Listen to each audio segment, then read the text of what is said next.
On the shimmering planet Luminara, perfection is everything, but Silva's faint tremors mark her as damaged, an outcast facing exile by her 18th birthday if she can't find a bondmate.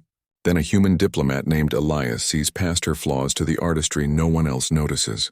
What happens when he asks the question that could shatter their entire society's traditions? The air on Luminara smells faintly of ozone and cultivated flowers, a scent engineered for perfect olfactory harmony. Citizens move through gleaming silver corridors with movements so precise they create patterns like synchronized machinery.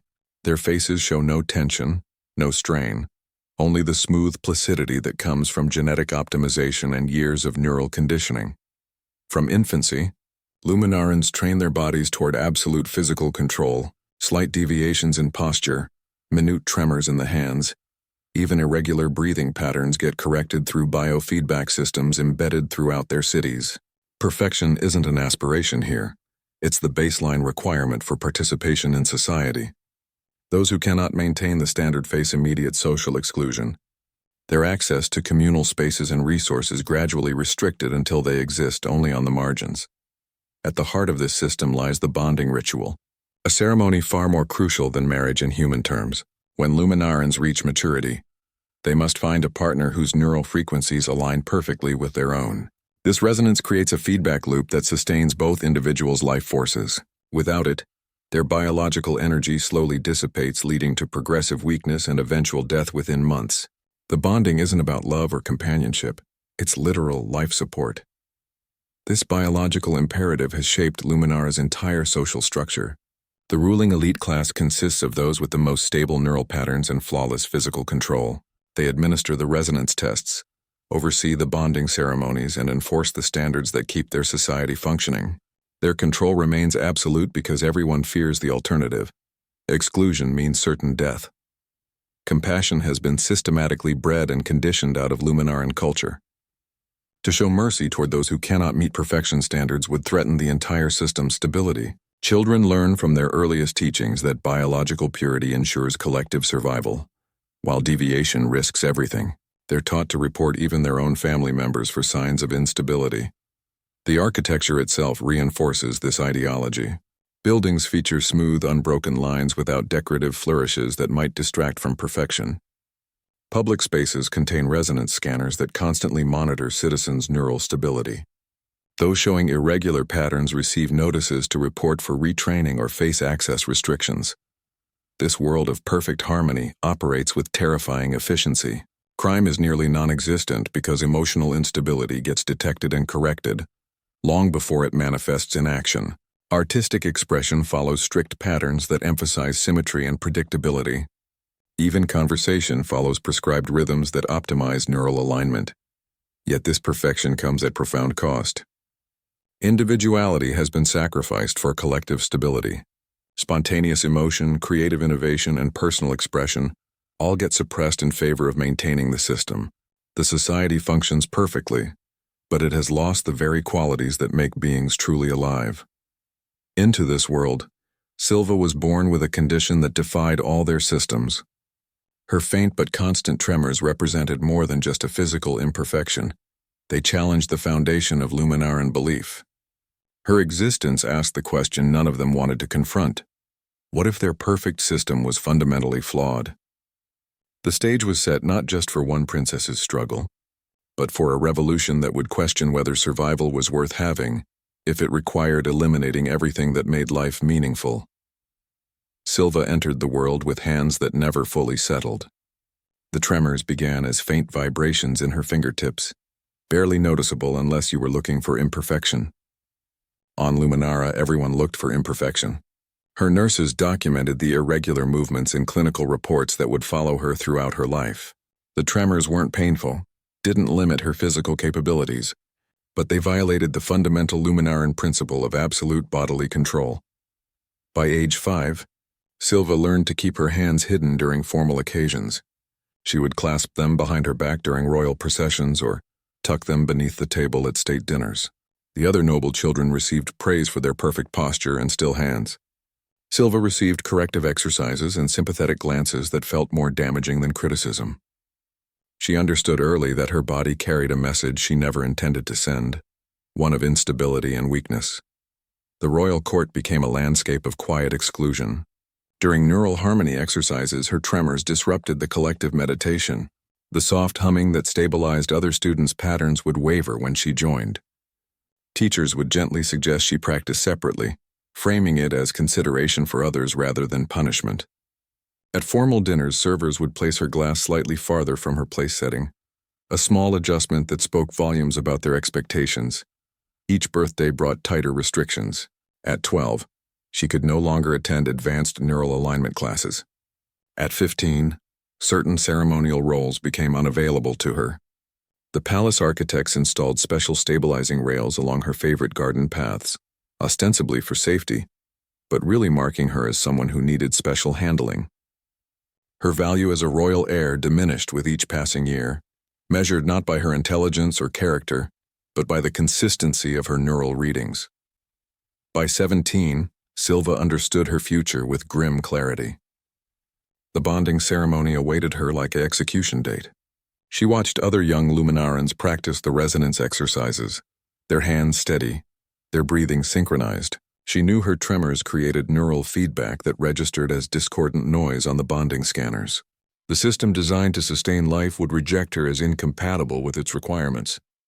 Her royal status offered no protection against biological verdicts.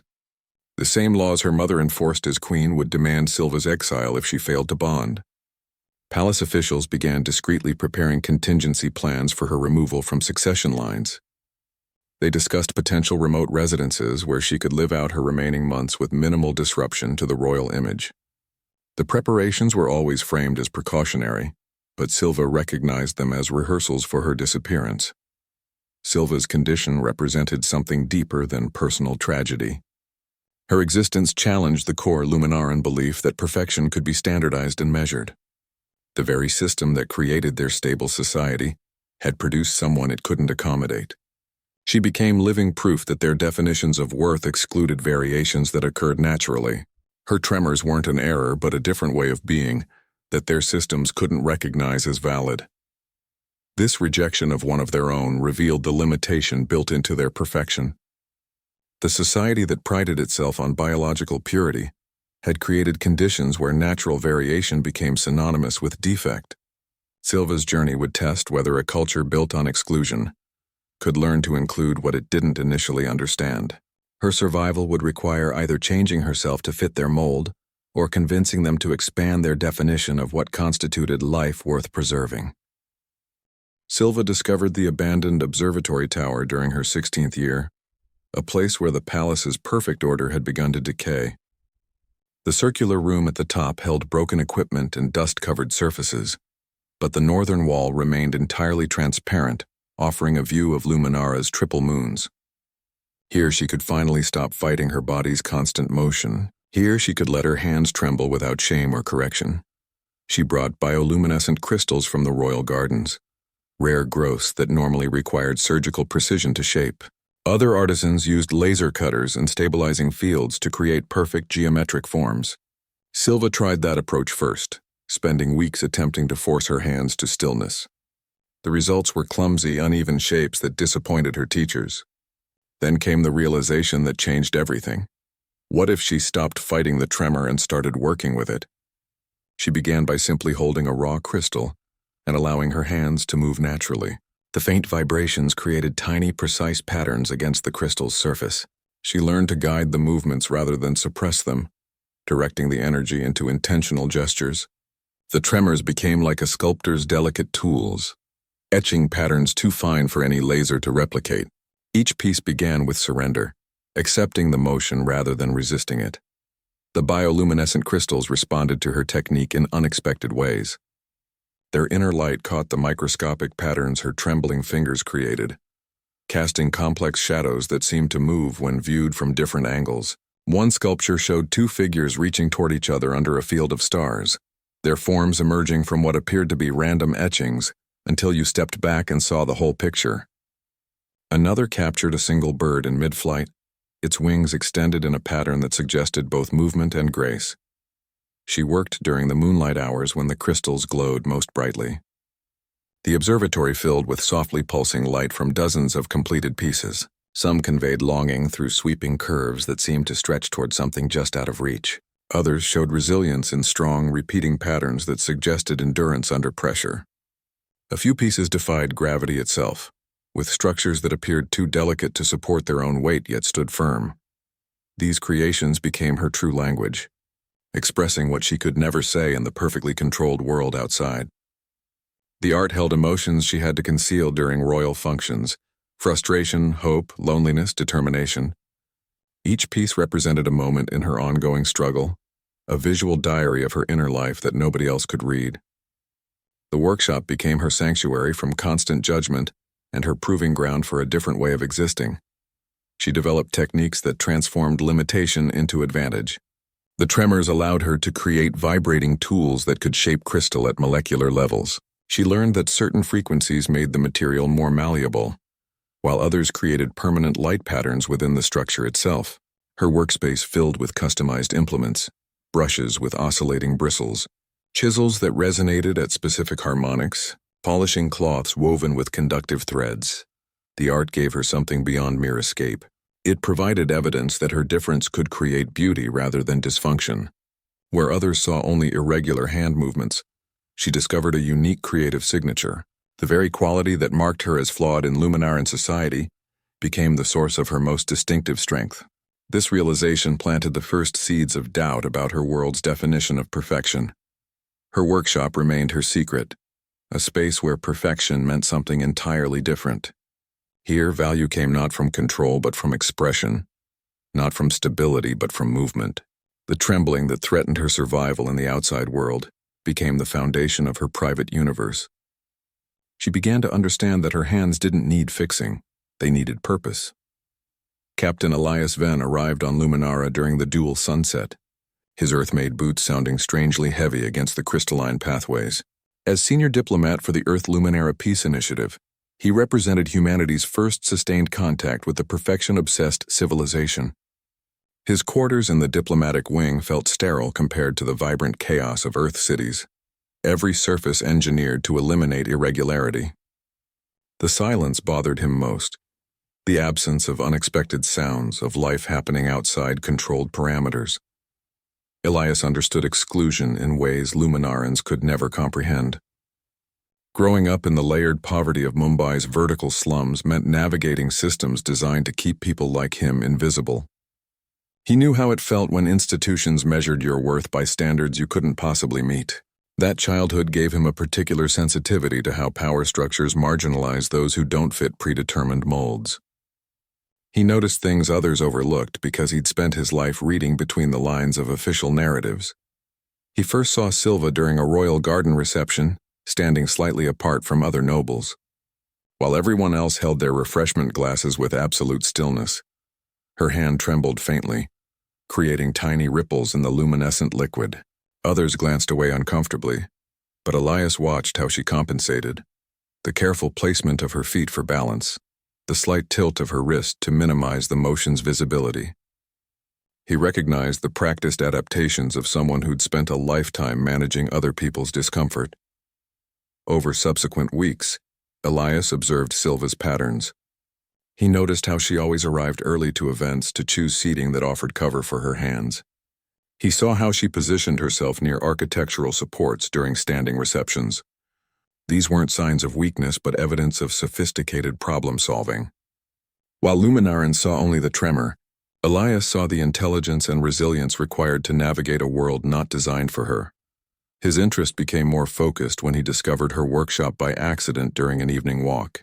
Through the observatory's curved transparency, he watched her shaping glowing crystals with tools that seemed to vibrate in sync with her hands. The pieces taking form under her trembling fingers showed complexity and emotion he hadn't seen in any official Luminaran art. Where their culture produced perfect geometric shapes, her work contained feeling, longing, defiance, hope made visible in light and crystal. Elias began taking different routes through the palace grounds, timing his walks to catch glimpses of her work process. He saw how she transformed limitation into technique, building special tools that harnessed rather than suppressed her natural movements. He noticed the concentration on her face, not the strain of someone fighting their body, but the focus of someone working in harmony with it. This wasn't disability but differentiated ability, and he understood the distinction profoundly. He never approached her during these observations, respecting that her workshop clearly functioned as private space. His curiosity wasn't about intrusion but understanding. He wondered about the person behind the art. What thoughts and feelings found expression in those glowing forms? The pieces showed a mind that perceived beauty in irregularity, value in variation, strength in adaptation. They revealed someone whose inner world was far richer than her society's rigid categories could accommodate. Elias represented a different way of seeing, forged in Earth's messy, imperfect diversity. Where Luminarans sought to eliminate variation, humans had learned to integrate it. His perspective came from a world where survival often depended on creative adaptation rather than perfect conformity. He recognized in Silva qualities that Earth valued highly: resilience, innovation, and the ability to find advantage in limitation. Her difference looked like strength to him, precisely because it contrasted with the sterile perfection surrounding them. His background gave him patience with processes that couldn't be rushed. He understood that real change required listening first, that meaningful connection grew from respect rather than pity or imposition. He watched and learned, gathering understanding before considering action. This careful observation would become the foundation for everything that followed, setting the stage for a question that would challenge centuries of tradition. The tower door slid open with a soft hiss that Silva hadn't programmed into its mechanism. Elias stood framed in the doorway, the city's twilight glow outlining his form against the darkened corridor. He didn't apologize for intruding or offer the pitying smile she'd come to expect. Instead, his eyes moved directly to the half-finished sculpture on her workbench, a complex lattice of crystal that captured moonlight in ever-shifting patterns. He stepped inside without waiting for invitation, his movements careful but deliberate. "The stabilizer rig you built," he said, his voice calm and measured. "Does it amplify the natural frequency or redirect it?" The question surprised her, not about her condition, but about her solution. He'd been watching long enough to understand her technique, not just her tremor. Silva's hand stilled momentarily, the crystals in her grasp catching the soft light. "It channels the energy into constructive patterns," she said, her voice tighter than intended. "The tremors create vibrations that ordinary tools can't duplicate." Elias moved closer, examining the tools arranged on her bench. He picked up a modified etching stylus, its handle wrapped in conductive filament. "You redesigned the grip to work with the motion rather than against it." He turned it over in his hands, understanding dawning in his expression. "The shaking isn't something you overcome, it's part of the process." Silva felt defensive walls rising that hadn't been necessary in years. "They're just adaptations," she said, the familiar dismissal ready on her tongue. "Compensations for defective motor control." Elias set the tool down with precise care. "I've seen the official artisans in the Crystal District," he said. "Their work is perfect. Flawless symmetry, identical patterns." He gestured toward her sculptures lining the curved walls. "Yours have emotion. They feel alive in ways their technically perfect work never does." Silva's response came automatically, rehearsed through countless dismissals. "Imperfection isn't valued here. Control is everything." "Control produces repetition," Elias countered. "What you're creating here is something entirely new." He moved to examine a piece that showed two figures separated by a swirling energy field, their hands almost touching across the divide. "This isn't compensation. It's innovation." For the first time, Silva didn't look away from someone studying her work. She watched his face as he moved from piece to piece, seeing genuine interest rather than clinical curiosity. He paused before a sculpture that captured a single moment of transformation, crystal flowing from rigid geometry into organic waves. "You've developed techniques nobody else has considered," he said, turning back to her. "The way you use vibration to shape the inner structure, that's not working around limitation. That's discovering new possibilities." Silva felt something unfamiliar, validation without condescension. "The council would call it irregular technique," she said, though the words lacked their usual defensive edge. Elias met her gaze directly. "On Earth we have a saying, don't fix what isn't broken." "Your hands aren't broken. They're different." He gestured toward her current project. "This work deserves to be seen as what it is, art, not therapy." The simplicity of the statement shifted something fundamental in the room. For 18 years, Silva's worth had been measured against her deviation from perfection. Here was someone measuring her work by what it created, not what it lacked. He saw the tremors not as defect but as signature, the unique quality that made her art impossible to replicate. They stood in silence for a moment, the only sound the faint hum of the city's energy fields far below. The conversation had lasted only minutes, but it had reframed everything. Silva was no longer just a princess with a condition, but an artist with a distinctive technique. Elias wasn't just a diplomat offering sympathy, but someone who recognized innovation when he saw it. This exchange planted the first seed of what would become their bond, not based on pity or obligation, but on mutual recognition of value where others saw only limitation. The countdown began with the twin moons' alignment, a celestial calendar Silva had watched with growing dread. Her 18th birthday would arrive in 7 cycles, marking the legal deadline for bonding. The palace staff began preparations for the bonding trials, that final ceremony where unpaired Luminarans made their last attempts at finding resonance. Silva's quarters filled with the scent of polishing solutions and freshly calibrated neural scanners as technicians prepared her for what increasingly felt like a public execution. The bonding hall, stretched before her like a medical facility, crossed with a ceremonial arena. Dozens of potential partners stood at precise intervals along glowing markers on the floor, each awaiting their turn to attempt resonance with her. The air hummed with the sound of scanners and the whispered calculations of technicians monitoring the compatibility readings. Silva took her position at the center platform, her hands held firmly against the resonance plates to minimize their tremor. The first candidate approached with the measured steps of someone performing a duty. He placed his hands on the adjacent plates, his expression professionally neutral. The scanners immediately registered the disruption caused by her tremors, the readouts showing jagged lines instead of smooth harmonies. He withdrew without meeting her eyes, stating the formal phrase of incompatibility. The next candidate repeated the process with identical results, then the next and the next. Some were less diplomatic. A noble from the northern provinces actually flinched when the scanners detected the irregular patterns, stepping back as if physically repelled. The neural dissonance would destabilize my own frequencies, he informed the officiants, his voice carrying across the silent hall. Another candidate simply shook his head and walked away without completing the ceremony, his disdain more damaging than any technical rejection. Silva understood the mechanics behind their reactions. Luminaran bonding required perfect harmonic alignment, 2 neural patterns resonating in identical frequencies. Her tremors created constant fluctuations that the scanners interpreted as chaotic interference.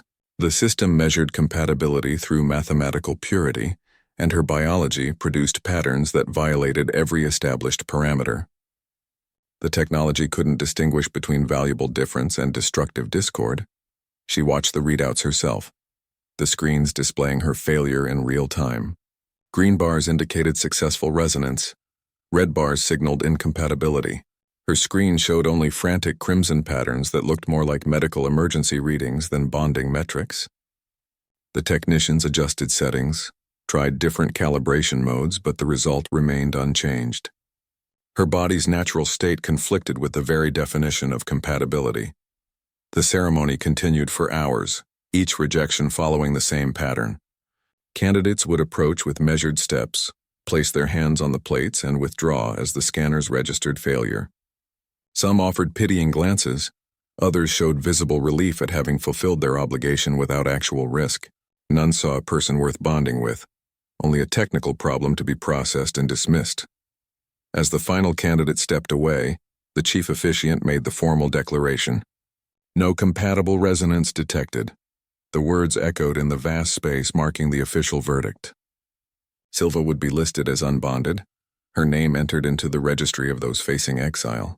The system designed to preserve life had now formally designated hers as not worth preserving.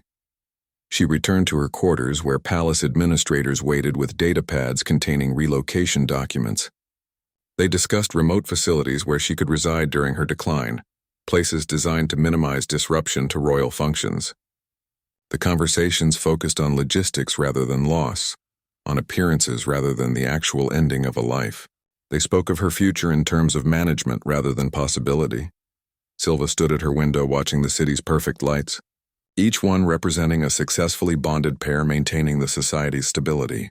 The system that promised life through connection now guaranteed her death through exclusion. Her trembling hands pressed against the cool transparency, leaving faint moisture patterns that evaporated almost immediately. The perfection all around her had become a death sentence, and time was running out. The technicians were dismantling the resonance scanners when a single figure separated from the observing crowd.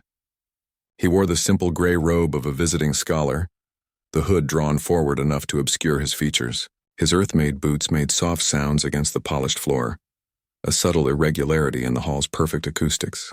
He moved with purpose while everyone else was either leaving or busy with equipment, his path taking him directly toward the central platform where Silva still stood. Silva watched his approach with tired resignation, assuming he was another official coming to discuss her removal from the premises. She kept her hands pressed against the cooled resonance plates, their smooth surface still recording the faint vibrations that had doomed her. The figure stopped before her, his hood still shadowing his face, but something in his posture felt familiar. When he spoke, his voice was quiet but carried clearly in the suddenly still hall. "Will you bond with me, Silva?" The words hung in the air, simple and direct. They contained none of the formal phrasing required by Luminaran bonding rituals, none of the measured cadence of official proceedings. Just a human asking a question that sounded both impossible and inevitable. Around them, technicians paused their work, their hands frozen on equipment cases. The remaining nobles turned from their conversations, their perfect postures tensing at the breach of protocol. Elias pushed back his hood, revealing his face to the gathering crowd. Murmurs spread through the hall at the sight of the human diplomat. He reached toward the resonance plates, his hands steady as they approached hers. Silva's fingers trembled against the sensors, the patterns fluctuating wildly as they had with every other candidate. Elias placed his palms flat against the adjacent plates, his expression calm but focused. The scanners flared to life with a brilliance nobody present had ever witnessed. Where previous tests had shown jagged red lines of incompatibility, the displays now erupted in cascading patterns of gold and silver light. The resonance meter, which had remained stubbornly dormant throughout the ceremony, began climbing through ranges marked theoretical on the calibration scales. The needles swung past maximum measured capacity, their movement smooth and powerful rather than the erratic spikes Silva's tests usually produced. Technicians rushed to adjust their equipment, thinking the scanners had malfunctioned. But multiple displays showed the same extraordinary readings, harmonics layering upon harmonics in complex patterns that defied traditional analysis. The systems designed to measure perfect alignment were capturing something far more intricate, a resonance built not on identical frequencies, but on complementary ones. The tremors that disrupted Luminaran neural patterns seemed to synchronize with human biorhythms in ways the technology hadn't been designed to recognize. The crowd's reaction shifted from surprise to something closer to alarm. This wasn't just an unexpected bonding. It was a fundamental challenge to their understanding of how resonance worked. Where they expected the clean, predictable patterns of matched frequencies, they saw dynamic interplay between different biological signatures. The human and Luminaran systems weren't aligning. They were conversing, creating something new through their interaction, rather than mirroring each other perfectly. Elias maintained contact with the plates, his gaze steady on Silva's face. The scanners continued their dazzling display, recording energy patterns that suggested the bond was strengthening rather than stabilizing. Where traditional Luminaran partnerships created closed loops of energy exchange, this connection appeared to be generating surplus energy, the meters showing output levels that should have been impossible between only two individuals. The officiants consulted rapidly with technical advisors, their expressions a mix of confusion and concern. They had protocols for failed bonds and successful ones, but nothing for bonds that operated outside all established parameters. The rules assumed compatibility could only exist within narrow, predefined ranges. What they were witnessing suggested compatibility might be something far more flexible and expansive than their systems could quantify. Silva felt the resonance as a physical sensation for the first time, not the perfect stillness described in bonding manuals, but a vibrant hum that seemed to harmonize with her tremors rather than suppress them. The energy flowing between them felt alive and adaptive, responsive to minute changes in both their states. It was connection without conformity, harmony without homogeneity. The system designed to reject her difference had instead revealed its hidden potential when met with the right counterpoint. This moment crystallized the possibility their society had never considered. That strength might lie not in eliminating variation, but in finding partners whose differences created new forms of connection. The bond between human and Luminaran, between steady hands and trembling ones, suggested that their entire understanding of compatibility might need reimagining. What they had considered flaws might be features waiting for the right context to reveal their value. The chamber doors sealed with a heavy finality that silenced the last murmurs from the bonding ceremony. Lord Veen rose from the council table, his robes falling into perfect lines as he addressed the gathered elite. "This union violates every law we've upheld for generations," he declared, his voice carrying the weight of centuries of tradition. His hands rested on the polished surface, absolutely still in contrast to the energy building in the room. "Our bonding rituals exist to preserve biological purity, not to accommodate foreign contamination." Across the chamber, other council members nodded in grim agreement. They began constructing arguments against the bond's legitimacy, questioning everything from the calibration of the scanners to Elias's diplomatic status. Some suggested the human might have employed technological trickery to fake the resonance readings. Others argued that even if the bond were genuine, it represented a dangerous biological anomaly that should be studied rather than celebrated. Their objections layered upon each other, building a wall of legal and technical resistance. The fear driving their opposition became increasingly apparent as the debate continued. This wasn't merely about one unusual bonding, it was about the precedent it set. If a human could bond with a Luminaran, then their entire understanding of compatibility needed revision. If tremors could contribute to resonance rather than disrupt it, then their perfection-based social structure might rest on flawed foundations. The establishment recognized that accepting this bond meant questioning everything that gave their society stability and themselves power. Traditionalists framed their arguments around cultural preservation, speaking of Luminaran identity as something pure and harmonious that required protection from external influence. They described the bonding system as sacred, its rules designed to maintain their species' biological integrity across generations. The human presence represented not just difference but dilution, a threat to the very essence of what made them Luminaran. Their language emphasized danger rather than possibility, contamination rather than enrichment. The resistance revealed how deeply their identity was tied to rigid definitions of perfection. They couldn't see beyond the categories they'd maintained for centuries: compatible or incompatible, pure or impure, perfect or flawed. The complex reality of Silva and Elias's connection defied these binary classifications, presenting something that was neither traditional bonding nor simple incompatibility, but an entirely new phenomenon. The Council's inability to categorize what had occurred left them grasping for familiar frameworks of rejection. Behind the legal arguments and biological concerns lay simple fear of change. The elite had built their power and privilege on a system that valued predictability above all else. This unexpected bond threatened to introduce variables they couldn't control, possibilities they hadn't anticipated, and challenges to authority they hadn't prepared for. Their reaction demonstrated how quickly principles of purity and perfection become defenses against the uncertainty that change brings. This confrontation forced everyone in the chamber to choose sides. Some younger nobles watched the proceedings with thoughtful expressions, their eyes occasionally drifting to where Silva and Elias stood waiting beyond the sealed doors.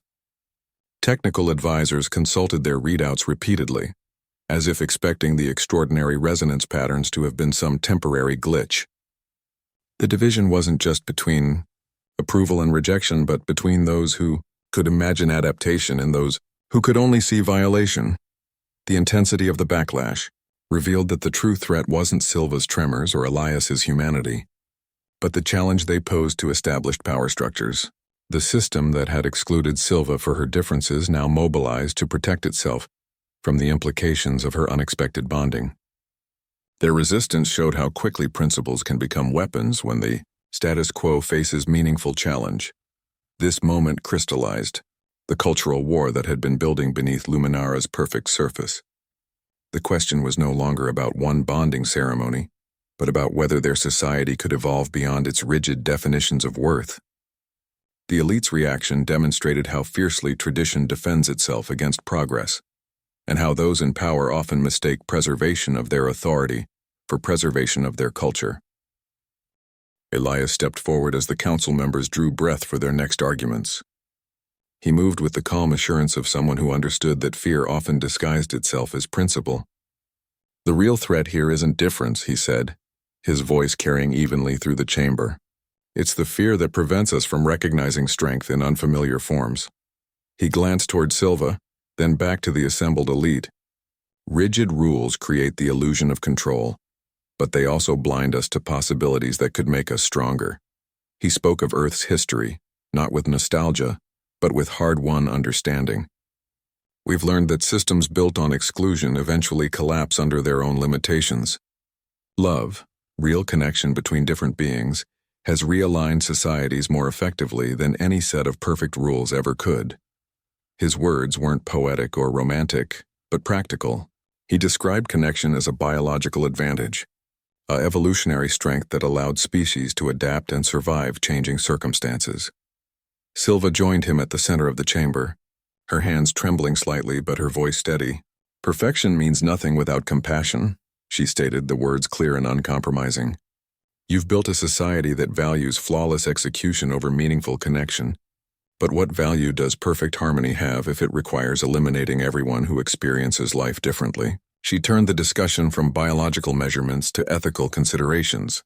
"Your scanners can measure neural alignment, but they can't quantify understanding.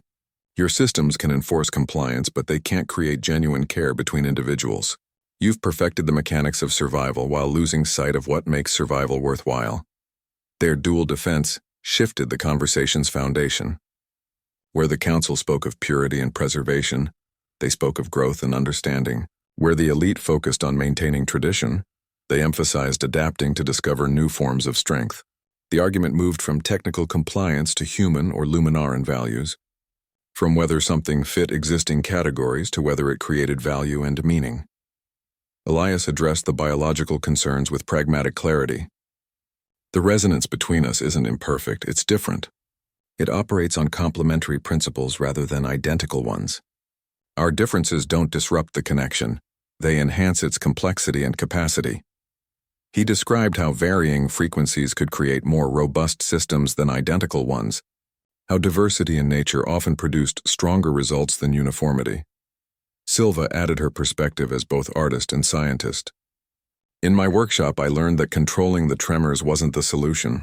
Understanding their potential was. The same principle applies here. You're trying to eliminate difference when you should be exploring how differences can work together." Her hands moved slightly as she spoke, the tremors visible but no longer seeming like defects. They appeared instead like natural variations, individual characteristics rather than problems to be solved. The council members listened with increasingly thoughtful expressions. Some glanced at the resonance readouts from the bonding ceremony, reconsidering what the extraordinary patterns might mean. Others watched Silva with new curiosity, seeing not a damaged princess but someone who had turned limitation into innovation. The conversation had shifted from whether to reject this bond to whether their entire understanding of bonding needed expansion. This exchange planted seeds that would eventually grow into broader change. The rigid either-or thinking that had governed Luminaran society for generations began to show cracks. Questions about other possible variations arose. If tremors could contribute to resonance, what other differences might hold unrecognized value? If humans could bond with Luminarans, what other connections might be possible beyond their current understanding? The moment marked a turning point from biological determinism to ethical consideration. The question became not, does this fit our existing categories, but does this create value and meaning? The defense offered a new framework for evaluating worth, one based on contribution rather than conformity, on potential rather than purity. This shift would eventually allow their society to evolve beyond its self-imposed limitations. Queen Millen watched from her observation balcony as her daughter stood before the council, hands trembling but voice steady. She saw not the damaged creature the reports described, but the young woman who had fought for every moment of dignity in a world determined to deny it. The conflict between royal duty and maternal love became a tangible weight in her chest, each breath measured against centuries of tradition. For years she had upheld systems that now seemed to be failing the very person they should have protected.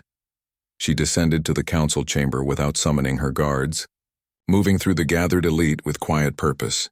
The murmurs stilled as she reached the center of the room, her gaze sweeping across the faces of those who had judged her daughter unworthy. She paused before Silva, seeing for the first time not the tremor but the strength it represented, not the irregularity but the resilience it demanded. "Perhaps we've been wrong," she said, the words echoing in the sudden silence. The admission cost her something, but also freed her from constraints she hadn't realized were binding her. "We've measured worth by standards that excluded the very qualities that make us stronger." Her eyes moved from Silva to Elias, then to the council members. "My daughter isn't broken. She's strong, talented, and deserving of the connection she's found." The shift in the room was immediate and profound. Where moments before there had been rigid opposition, now appeared thoughtful consideration. Council members who had been prepared to reject the bond now looked at Silva with new curiosity, at Elias with less suspicion. The Queen's acknowledgement didn't erase their concerns, but it forced them to reconsider their positions from a different perspective. This represented more than just parental support. As ruler, her words carried structural weight, signaling that the system itself might need reevaluation. The cultural authority that had enforced perfection now suggested that perfection might need redefining. Governance, she demonstrated, could adapt when circumstances revealed limitations in existing frameworks. Her willingness to question long-held beliefs created space for others to do the same. Younger nobles who had remained silent during earlier debates now stepped forward to speak. Technical advisors who had dismissed the unusual resonance patterns began discussing how the scanners might be recalibrated to detect complementary frequencies rather than just identical ones. The conversation shifted from whether to reject the bond to how to understand what made it. Work Queen Millen's turn catalyzed a broader examination of what Luminaran identity meant beyond physical perfection and neural stability. If their queen could acknowledge error in their core beliefs, then perhaps those beliefs deserved questioning. The admission opened doors that had been sealed for generations, allowing fresh perspectives into discussions that had become stagnant with tradition. This moment proved that meaningful change could originate from within established power structures, rather than requiring revolution from outside. The system contained mechanisms for adaptation that had been dormant until someone in authority chose to activate them. Her maternal love became the catalyst for institutional evolution, demonstrating that personal connection could drive structural reform. The Queen's recognition of Silva's value beyond her tremors began reshaping how others perceived difference throughout their society. If the princess's condition could contribute to rather than detract from her worth, then perhaps other variations held unrecognized potential. This reevaluation would eventually extend beyond bonding rituals to influence education, arts, and even scientific research. Her simple admission created ripple effects that would transform their world. The rigid either-or thinking that had governed Luminara for centuries began to give way to more nuanced understanding. Perfection became less about conforming to existing standards and more about contributing unique strengths to the whole. The system that had excluded Silva now had to expand to include what she represented. This pivotal moment showed that sometimes the most powerful changes begin not with rebellion, but with recognition, not with confrontation, but with compassion. The Queen's willingness to see her daughter clearly rather than through the lens of tradition created an opening for genuine progress. The abandoned palace wing felt like a physical manifestation of change itself. Dusty corridors being cleared of old equipment, rooms that once stored unused ceremonial items now housing something entirely new. The Harmony Initiative established its headquarters here deliberately, choosing space that symbolized moving beyond tradition. Workers installed lighting that complemented rather than overpowered the natural glow from Silva's sculptures, lining the hallways. Each piece served as both artwork and philosophy, their trembling created patterns demonstrating that beauty could emerge from what others called imperfection. Resistance continued, even as the program gained official recognition. Traditionalists sent formal complaints about resource allocation, questioning why space in the royal palace should host what they called human-influenced experiments. Some nobles withdrew their children from the initiative's youth programs, citing concerns about irregular influences. The opposition followed predictable patterns: fear disguised as practicality, prejudice masked as preservation. Each challenge required careful response rather than confrontation, demonstrating the program's commitment to inclusive dialogue. Elias organized outreach missions to Luminara's remote regions, places where traditional beliefs held strongest. He didn't arrive with solutions but with questions, listening to communities that felt overlooked by central authority. His Earth experiences with poverty and exclusion gave him understanding of how systems marginalize those who don't fit expected patterns. He shared stories not to convince but to connect, finding common ground between human struggles and Luminaran experiences of isolation. These conversations built trust where skepticism had initially dominated. Silva focused her efforts on the younger generation, transforming part of the headquarters into workshop space. Children who had been corrected for minor imperfections elsewhere found acceptance here. She taught crystal shaping techniques that valued individual expression over technical precision. One session involved a boy whose hands shook slightly when concentrating, a condition that would normally earn correction in standard classes. Silva showed him how to incorporate the motion into his design, guiding rather than suppressing the movement. The glowing flower he created became part of the headquarters' growing collection. The initiative's core philosophy reframed perfection as an evolving concept rather than fixed standard. Perfection became about maximizing individual potential within community context, not about conforming to predetermined measurements. This shift allowed for recognition of different types of excellence: artistic innovation, emotional intelligence, adaptive problem-solving, that traditional systems had overlooked in their focus on physical and neural conformity. The change represented both philosophical evolution and practical adaptation to new understandings. Scientific interest developed organically as researchers observed the program's effects. Neural specialists requested to study the unique energy patterns from Silva's workshop, curious about how the tremors interacted with bonding technology. Their preliminary findings suggested the irregular patterns might actually enhance certain types of resonance rather than disrupt them. This scientific angle provided validation for skeptics who needed empirical evidence to accept what empathy already recognized. The research began bridging the gap between biological measurement and qualitative experience. The personal bond between Silva and Elias became the living example that made abstract concepts tangible. Their connection demonstrated daily how difference could create strength rather than discord. They became not just administrators of the program but embodiments of its principles, their relationship showing how complementary qualities could produce results that identical matching could not. This practical demonstration made the initiative's goals feel achievable rather than theoretical. The Harmony Initiative represented the institutionalization of their personal revolution. What began as one unexpected bonding became structured program for societal change. The abandoned wing filled with activity, training sessions, research projects, community meetings, all focused on expanding definitions of worth and connection. The program created space for questions that had been suppressed for generations, allowing examination of assumptions that had gone unchallenged for centuries. This structured approach ensured their personal breakthrough would have lasting impact beyond their individual story. The initiative's growth followed natural patterns rather than forced implementation.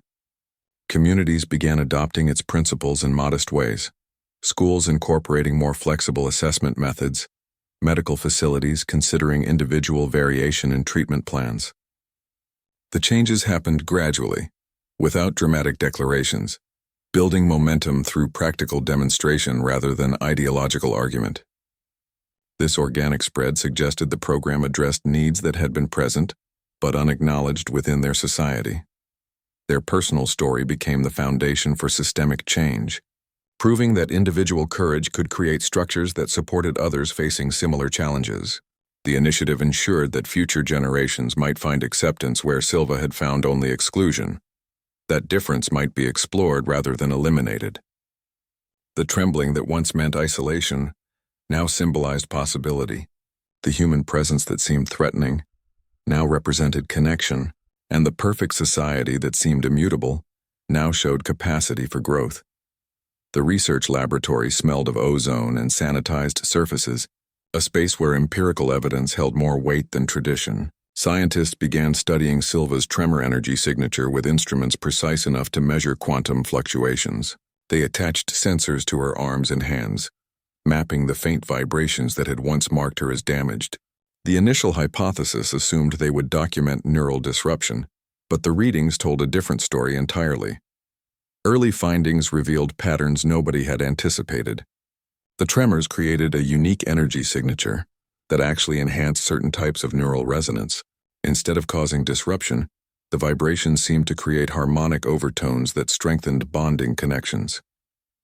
The energy patterns showed complex layering effects that conventional Luminaran bonding, with its requirement for perfect stillness, could never achieve.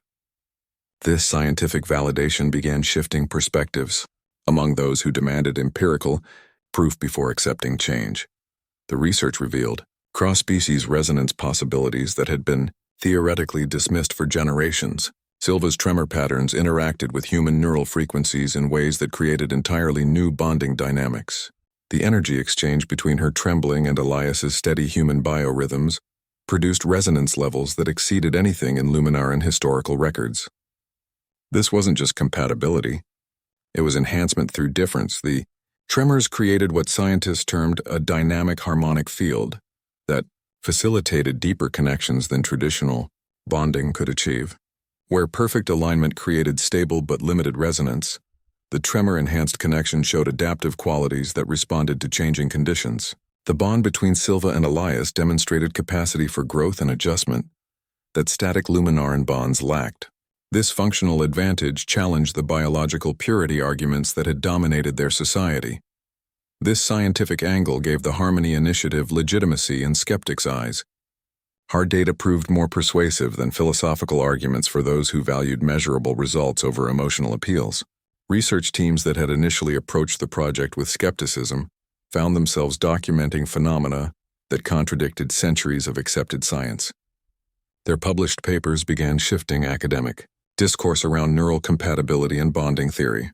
The scientific validation created an interesting tension between empirical study and ethical considerations. Some researchers wanted to treat Silva's condition as a biological curiosity, to be analyzed rather than a human experience to be understood. Others recognized that reducing her tremors to mere data points risked repeating the same objectification that had excluded her initially. This tension forced the scientific community to confront whether their methods respected the people behind the phenomena they studied. The research expanded to include other Luminarans with variations once considered defects. Studies revealed that many so-called imperfections actually contributed unique qualities to neural resonance. Some individuals with irregular breathing patterns showed enhanced oxygen utilization during bonding. Others with atypical neural signatures demonstrated stronger emotional connectivity. The science was revealing that their definitions of biological perfection had been based on limited understanding. Practical applications emerged from these findings. Engineers developed new bonding scanners that could detect complementary resonance rather than just identical alignment. Medical researchers began exploring how tremor-like frequencies might enhance healing processes. The differences that had been grounds for exclusion were becoming recognized as potential sources of innovation and improvement. Science was finally catching up to what Silva and Elias had demonstrated through their bond. The empirical evidence confirmed that their connection wasn't despite their differences but because of them. The functional benefits of variation were becoming measurable and reproducible in L-change, moved through Luminaran society like water finding new paths through stone, slowly but inevitably reshaping the landscape. The Harmony Initiative's headquarters became a hub where policy met practice, where abstract ideas about inclusion were tested in real interactions. A coalition called Resonance United emerged from these efforts, organized by young Luminarans who had grown tired of exclusions based on arbitrary standards.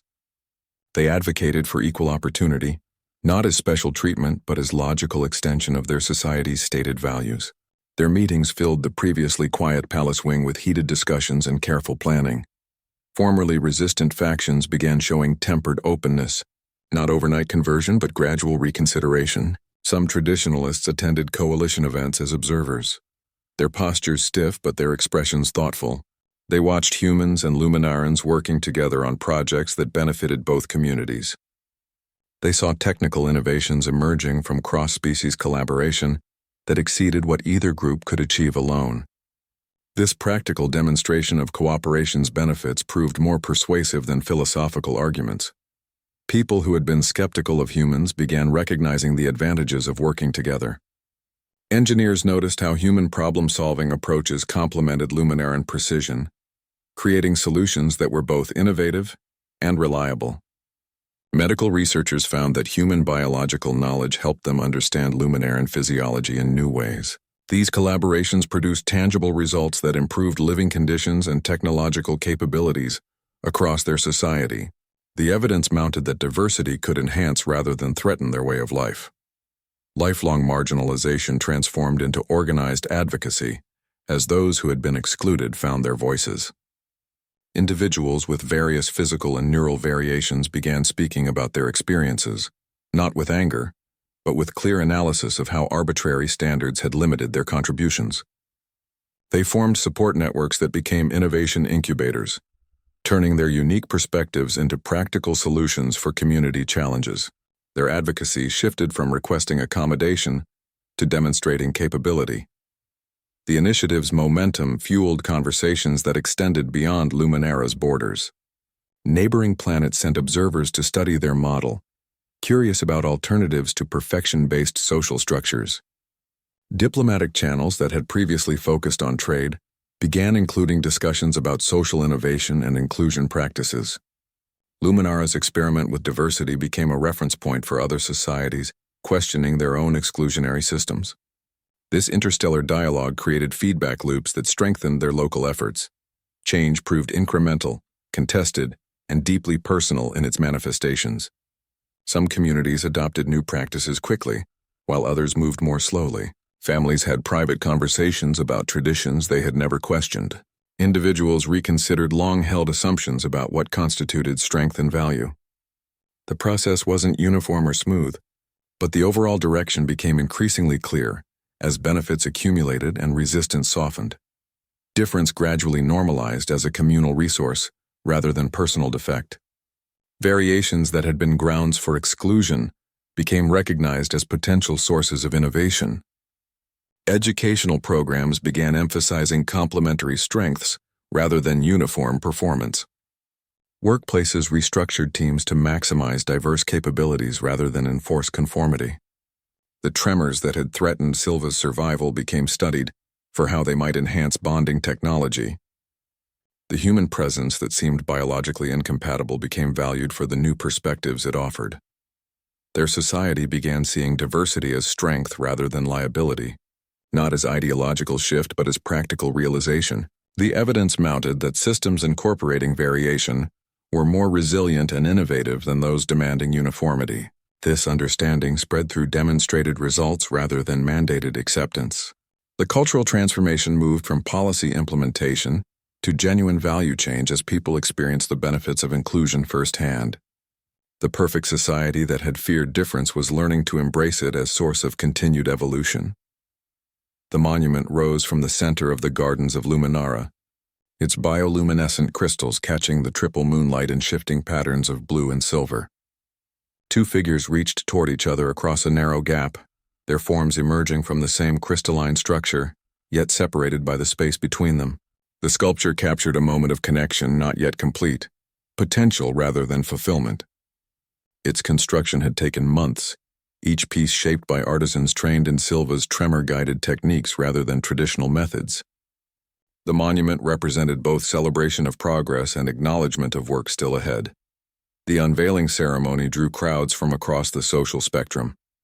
Families who had once hidden their children's variations stood beside scientists whose research had validated those differences. Artists whose work had been dismissed as irregular now found their techniques incorporated into official practices.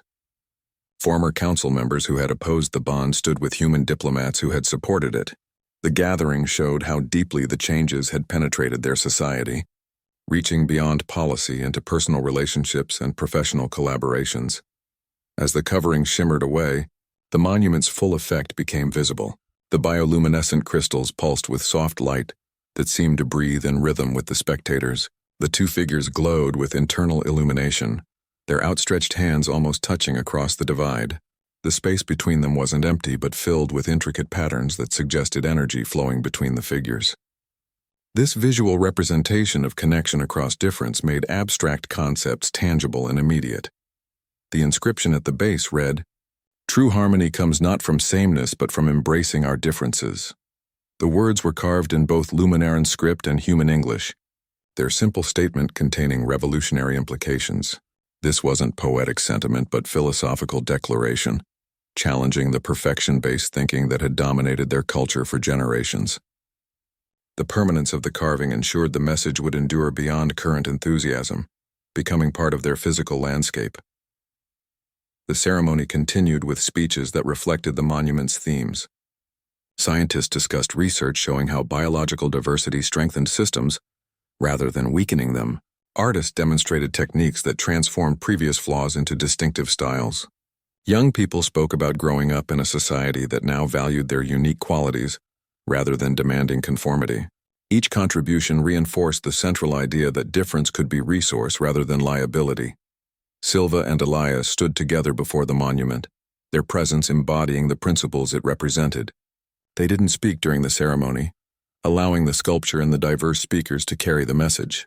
Their silent solidarity showed that real change required collective effort rather than individual heroism. The monument celebrated their bond but also recognized the broader movement it had inspired. As night deepened, the monument's glow intensified, becoming a beacon visible across the city. Families lingered to examine the intricate patterns, pointing out details that reflected their own experiences. Children traced the energy flows between the figures, understanding intuitively what their elders had needed years to comprehend. The space around the sculpture became an informal gathering place where people exchanged stories and ideas. The monument's location in the gardens of Luminara connected it to the planet's natural beauty while signaling its cultural importance. Visitors could walk among bioluminescent plants that complemented the sculpture's materials, experiencing the harmony between crafted and natural forms. This setting encouraged contemplation rather than hurried observation, allowing the monument's message to sink in gradually. This permanent installation ensured that the principles of the Harmony Initiative would remain visible even when enthusiasm waned or opposition resurfaced. The physical presence of the monument made abstract values concrete, giving them weight and persistence that declarations alone could never achieve. It stood as both celebration and reminder, achievement and obligation. The ceremony concluded without formal closing, allowing the gathering to dissolve naturally into smaller conversations. People moved around the monument, viewing it from different angles that revealed new aspects of its design. The two figures seemed to shift position slightly as perspective changed, creating the illusion of movement toward connection. This dynamic quality reflected the ongoing nature of the work it represented, not finished transformation but continuous effort toward understanding. The monument encapsulated the initiative's core philosophy in form and function, serving as tangible evidence that acceptance could reshape civilizations. Its presence guaranteed that future generations would encounter these ideas as part of their environment rather than as abstract concepts to be learned. The sculpture made inclusion visible, durable, and beautiful, integrating it into their world's physical and cultural landscape. Silva and Elias watched the twin suns set from the observatory tower where everything had begun. The room that once held only her solitary work now contained evidence of their shared mission. Blueprints for new outreach programs, data tablets showing resonance research, sketches for upcoming workshops. They understood that their bond, born from a single risky question, had grown into something larger than either of them. The personal connection that defied tradition had become the foundation for institutional change. Their private conversations under the fading light revealed quiet vows to sustain what they'd started. Silva spoke of expanding the youth workshops to include children from neighboring systems, adapting her tremor-guided techniques for different species' capabilities. Elias described diplomatic efforts to establish cross-system partnerships based on complementary strengths, rather than identical values. These discussions weren't about maintaining what they'd achieved, but about deepening and extending its reach. They acknowledged that maintaining change required ongoing solidarity, rather than one-time victory. The resistance they'd faced hadn't disappeared.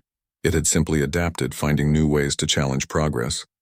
Some traditionalists still questioned the initiative's funding, while others criticized its influence on young Luminarans. These ongoing challenges required constant attention and response, proving that transformation wasn't an event, but a continuous process. Their commitment extended to nurturing future generations across species lines. They established exchange programs that brought human and Luminaran students together for joint projects. These initiatives focused on practical collaboration rather than theoretical learning, allowing participants to experience the strengths that difference could create. The programs produced innovations that benefited both societies, providing tangible evidence that diversity enhanced capability rather than diminishing it. Their personal love became inseparable from their shared purpose. The bond that began with a question had grown into a partnership that sustained both their relationship and their work. They found that their different perspectives strengthened their decision-making, with Elias's human adaptability balancing Silva's Luminaran precision. Their private moments of connection fueled their public efforts, each reinforcing the other in continuous exchange. They began extending inclusive partnerships to new frontiers, reaching beyond their two species to include other civilizations. Diplomatic missions focused on finding common ground among diverse biological requirements and cultural practices. These efforts required developing new frameworks for interaction that respected difference while creating functional cooperation. The work challenged existing galactic norms about ability and compatibility, offering alternatives to perfection-based social models. Their story sparked a movement that continued transforming their corner of the cosmos. Other planets sent observers to study the Harmony Initiative, adapting its principles to their own contexts. The model provided alternatives for societies struggling with similar issues of exclusion and rigid standards. This interstellar influence created feedback loops that strengthened their local efforts while expanding their impact beyond what either could have achieved alone. They embodied the idea that the universe becomes more beautiful with difference, not as abstract philosophy but as lived experience. Their daily work demonstrated how varied perspectives could solve problems that homogeneous groups struggled with. The tremors that once threatened Silva's survival now contributed to bonding technology improvements. The human presence that seemed biologically incompatible now enhanced cultural innovation. Difference had transformed from liability to asset through their example. Their legacy became the living proof that individual courage could reshape civilizations. The single question that started everything had grown into a movement capable of transforming social structures across star systems. Their personal connection had shown that acceptance could create strength where exclusion created limitation, that understanding could build bridges where fear built walls, and that the universe's true harmony came from its diversity rather than its uniformity. News of Luminara's transformation traveled through diplomatic channels and trade routes, crossing star systems with the steady inevitability of gravitational pull. The Harmony Initiative's influence extended beyond its planetary borders, as neighboring civilizations observed the experiment with cautious interest. Observation teams arrived from systems where perfection-based societies had dominated for generations, their scientists and policymakers studying the changes with calibrated curiosity. They witnessed how inclusion operated in practice rather than theory, watching cross-species teams collaborate on projects that benefited all participants. Cross-system conversations began shifting from trade agreements to philosophical discussions about diversity as strength. Diplomatic exchanges that once focused solely on resource allocation now included dialogues about social structures and inclusion practices. Representatives from traditionally rigid societies found themselves questioning long-held assumptions when faced with tangible evidence that variation could enhance rather than threaten stability. These discussions created networks of understanding that reached across light years of space and centuries of tradition. The Luminaran model offered practical alternatives to perfection-based systems elsewhere. Planets grappling with their own exclusionary practices began adapting the initiative's framework to their specific contexts. Some implemented modified bonding ceremonies that allowed for complementary resonance, rather than demanding identical alignment. Others established their own versions of the youth workshops, encouraging individual expression rather than enforced conformity. These adaptations demonstrated that the principles could apply beyond their original context. This approach challenged galactic norms about ability and compatibility that had remained largely unchallenged for generations. The established standards had assumed that strength came from uniformity and that difference represented weakness. The evidence from Luminara suggested otherwise, that systems incorporating variation showed greater resilience and innovation capacity. This fundamental shift in perspective forced re-evaluation of policies and practices across multiple civilizations. Silva and Elias's bond became a universal reference point for change, their story transcending its specific circumstances to represent broader possibilities. Other species facing similar exclusion found inspiration in how individual courage could reshape societal structures. Marginalized communities across star systems began organizing around the principles the couple embodied, finding strength in the knowledge that change was possible even in deeply traditional societies. Their personal story demonstrated that transformation could begin with a single act of recognition. Scientific communities across systems took interest in the research emerging from Luminara. The findings about tremor-enhanced resonance sparked investigations into other biological variations that might hold unrecognized potential. Cross-species research teams formed to study how different neural patterns might interact in beneficial ways. This scientific validation provided empirical support for the philosophical shifts occurring elsewhere, creating reinforcing cycles of understanding and acceptance. The ripple effects manifested in quiet but significant ways.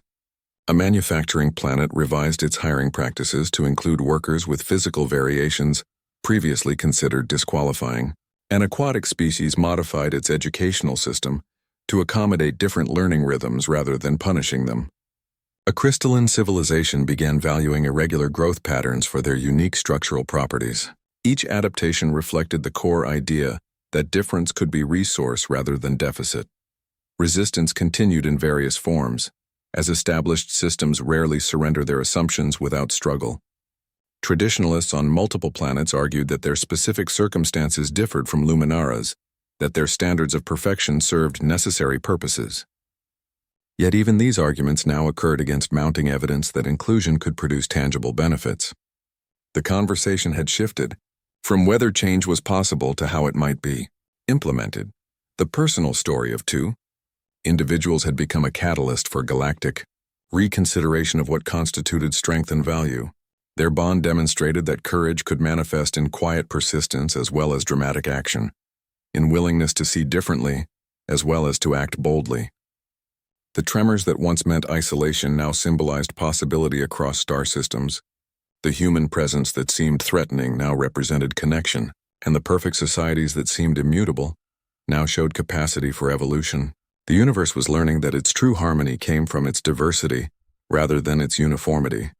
The air on Luminara still carried the scent of ozone, but now mingled with something unfamiliar. The sound of imperfect laughter in public spaces, the sight of varied gates along crystalline pathways. The culture that had prized flawless execution above all else was learning to value compassion over flawlessness. This represented the most profound shift in their civilization's history, a redefinition of core values that reached into every institution and interaction. Some traditionalists continued resisting, their postures rigid at council meetings, their arguments clinging to old definitions of perfection. They spoke of purity and tradition, their voices marked by fear rather than conviction. The new standard valued empathy as practical necessity rather than sentimental luxury. It recognized creativity as essential innovation rather than decorative extra. It prioritized mutual support as structural strength rather than emotional indulgence. These values manifested in concrete changes, educational systems that nurtured individual strengths rather than punishing deviations, workplaces that organized teams around complementary capabilities rather than identical performance, social structures that measured worth by contribution rather than conformity. This wasn't abandonment of excellence but expansion of its definition. Perfection became understood as evolving rather than static, inclusive rather than exclusive. Where once it meant conforming to predetermined standards, now it meant maximizing potential within diverse contexts. The shift allowed recognition that different circumstances might require different excellences, that resilience in adversity might matter more than flawless performance in stability, that innovative problem-solving might surpass technical precision, that emotional intelligence might enable connections that perfect manners could not. This flexible understanding allowed their society to adapt to challenges that rigid perfection could never withstand. Silva's journey completed its arc from damaged pariah to defining new perfection. The tremors that had marked her for exclusion now symbolized the strength that difference could bring. Her workshop techniques became incorporated into artistic training programs, her tremor-guided methods recognized as legitimate discipline rather than compensatory activity. She moved through palace halls without hiding her hands, the faint vibrations now noticed with respect rather than pity. Her transformation embodied the larger cultural shift. What had been weakness was now strength. What had been defect was now signature. Across Luminara and beyond, her tremors became symbol of resilience and innovation. Children who might have been corrected for similar movements now found acceptance and guidance. Engineers studied the energy patterns for applications in bonding technology. Artists incorporated intentional vibration into their creative processes. The shaking that once meant isolation now represented possibility. The difference that threatened survival now enhanced it. This symbolic transformation reached across worlds, inspiring other societies to reconsider their own exclusionary practices. The change manifested in quiet but significant ways. A master artisan who had once dismissed Silva's work now consulted her on crystal shaping techniques. Council members who had opposed her bonding now sought her counsel on educational reform. The palace itself showed subtle alterations, ramps alongside stairs, varied lighting options for different visual needs, seating that accommodated diverse postures. These adjustments represented deeper philosophical shift, that environments should adapt to people rather than people to environments. This redefinition of perfection represented not the abandonment of standards, but their evolution. Excellence remained valued, but its measurements became more nuanced and context-aware. Quality mattered, but its sources were recognized as diverse rather than uniform. The society that had demanded conformity now sought complementary strengths, that had enforced purity now embraced strategic diversity, that had feared difference now recognized its practical benefits. The tremors that once meant exclusion now contributed to innovation.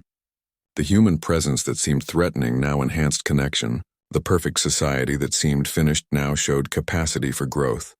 The new perfection became something alive and adaptive, rather than fixed and rigid. It allowed for the possibility that today's excellence might evolve into tomorrow's starting point.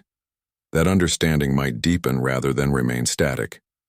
That inclusion might strengthen rather than dilute.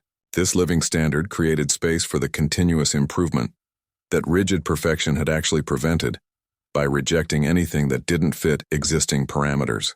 The society that had feared change now embraced it as essential to survival and growth. Silva's hands, once a mark of exile, now shape light into meaning. Her journey reveals that our deepest flaws often hold our greatest strengths. What others dismiss as weakness can become the very signature of our contribution. True harmony emerges not by eliminating difference, but by embracing it. The universe grows richer when we honor what makes each being unique. That simple human question, "Will you bond with me?" did more than save a life. It reminded an entire civilization that connection thrives not in perfection, but in the courage to reach across divides.